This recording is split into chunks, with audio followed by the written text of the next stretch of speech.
Alright everyone, whenever we talk about Venezuela, it is important to note that this is true socialism. It was lauded and applauded as such when Chavez was still in power by groups, far-left groups like Salon and Being Liberal and all these whack-ass pages online.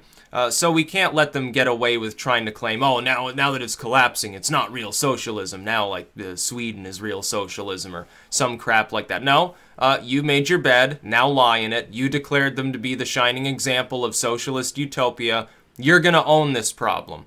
Venezuela right now is friggin' collapsing. It's a lot worse than it was last year. There were some scattered protests at that time. Now, I think it's been a couple of weeks with ongoing non-stop protests and riots. People are looting stores, not that there's much to loot in most of them. Maduro has nationalized several large companies there, which has driven their economy further under. People have begun in some areas to starve because there's simply not enough food. Their inflation rate is beginning to skyrocket again, and it was already high to begin with.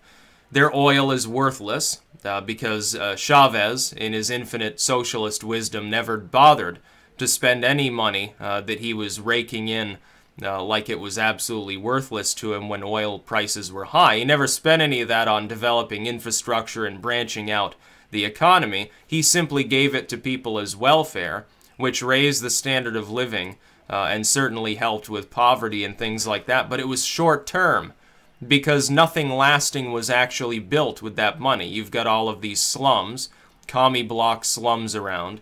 They were poorly built. They're already beginning to degrade. Some of these buildings don't even have running water and plumbing.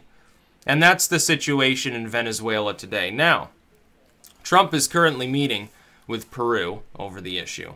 But the U.S. can't lead the charge in Venezuela. Much as I would like to say, yeah, kill off Maduro and these fucking socialists there, and try to get a system in place that's stable so it can be more like some of its neighbors. Yes, there will be poverty, there will be problems, but it's got so much oil that even at lower oil prices with proper investment, they're capable of making enough of a return to at least become a stable state. That's certainly possible. In fact, it'd be a lot easier to do it with Venezuela than any of its neighbors because of all the oil it has. It's still worth money, it's just they can't pump it out inexpensively enough because they don't have the technology. Chavez never invested into it.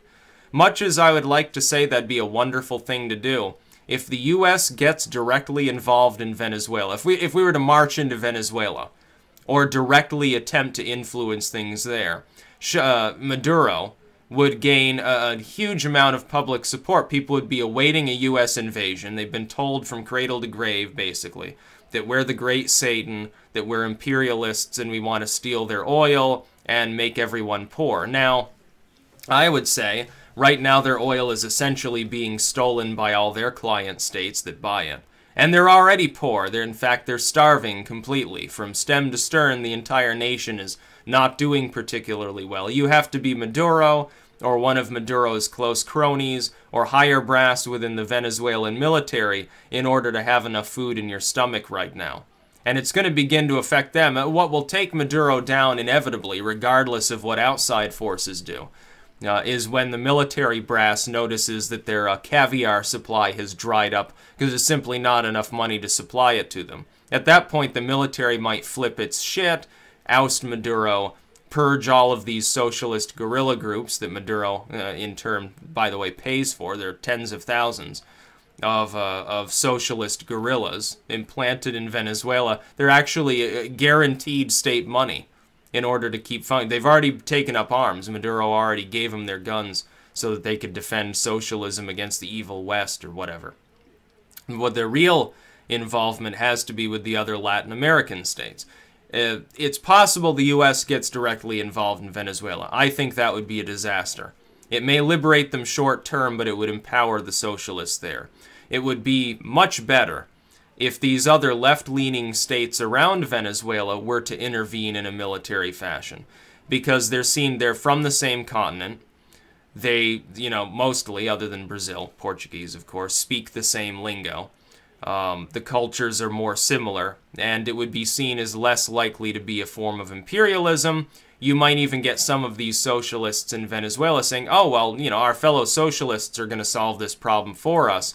it's just Maduro is a madman. What they need to do is conduct a propaganda campaign. They need to start trying to leaflet Venezuela to tell people, yeah, you can lean left without fucking starving to death. It's Chavez and Maduro's problem. They're just fucking nuts, or something along those lines. But Venezuela already last year threatened to invade Guyana and take land there. There have been border incursions into Colombia. The Peruvians have, completely lost faith in Venezuela's ability to operate. Now, I understand Peru is not the greatest economic and military power with the biggest diplomatic presence in the world, let alone even in Latin America. But for another state within the region to finally get tired of the issue and say something needs to be done here is much more important than anything the United States can do. We can't directly impact the scenario without probably causing the dissolution of all order within Venezuela. Then, we'd be bogged down the same as getting involved in the Middle East. Right now, there's only one part of the world where our direct involvement can even possibly help anyone, and that's the Korean Peninsula. Venezuela, I would absolutely oppose the idea of getting directly involved if, and only if Brazil or Colombia or Peru, one or more of these states decides to directly intervene. They say, we're tired of Maduro, it's causing too many problems, the people there are suffering, number one, it's beginning to cause problems with our states, we're getting rid of Maduro ourselves, and we're, telling the Venezuelan military, what the fuck are you doing, you should stand down or even oust him yourself. If they get involved, we can certainly help them, we can certainly help on the monetary end, we can certainly give them weaponry and supplies, that would be fine. But even that level of involvement might cause outcry from some of the... You got to realize, Maduro has crushed his own country. His approval rating should be 0%, and yet it's still in the 20s. You can still find about a fifth to a quarter of the population there that supports him. These are your socialist guerrillas, which number, hundreds of thousands of people, tens of thousands directly state-supplied, and hundreds of thousands more that haven't taken up arms. You've got hardline socialists that believe the propaganda against the Western world that we're all evil and want to steal their oil, and they don't even realize that their oil's already being stolen by Maduro, basically, to prop up his lavish lifestyle of fuck. These people would fight. If we got directly or even possibly indirectly involved, they would fight. If only the other Latin American states get involved, that might not happen. A lot fewer Venezuelans would have to be shot.